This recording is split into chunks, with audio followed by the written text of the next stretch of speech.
পাৰি সিমান কৰিছোঁ। মাজে মাজেতো মোক বেয়াও পাই যায় দিলুৱাৰ টিলুৱাৰৰ এগেইনষ্টত যুঁজি থকাৰ কাৰণে, কিন্তু আমিতো ক'তো হাৰ মানা নাই। য'তে ক'ৰবাত দিলুৱাৰ পাইছোঁ, ক'ৰবাত কিবা পাইছোঁ, যোনে বেয়া কাম কৰিছে সমালোচনাৰ মাজতো আমি আমাৰ কাম কৰি গৈ আছোঁ। ক'তো জিৰণি লোৱাই নাই, যাতে জাতি মাটি ভেটি সুৰক্ষিত আমি কৰিব পাৰোঁ। কিন্তু এইটো ঠিক, আজি আমাৰ বাবে আটাইতকৈ আনন্দিতৰ কথা যে অসমৰ ইছলাম ধৰ্মী সমাজখনেও আজি বিজেপিক বুজি পাইছে। চামুগুৰিৰ ইলেকশ্যনৰ ৰিজাল্টে কি প্ৰমাণ কৰে যে সকলোৱে বুজি পাইছে যে এওঁলোকে ভালৰ লগত ভালেই থাকিব আৰু ভালৰ লগত কোনো অসুবিধা নাই। আমাৰ অসুবিধা কাৰ লগত? ভুৱা সাংবাদিক। আমাৰ অসুবিধা কাৰ লগত? ড্ৰাগছ বেপাৰী। আমাৰ অসুবিধা কাৰ লগত?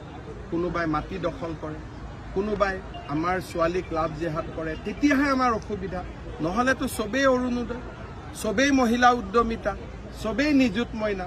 আমিতো সবকা সাথ সবকা বিকাশ।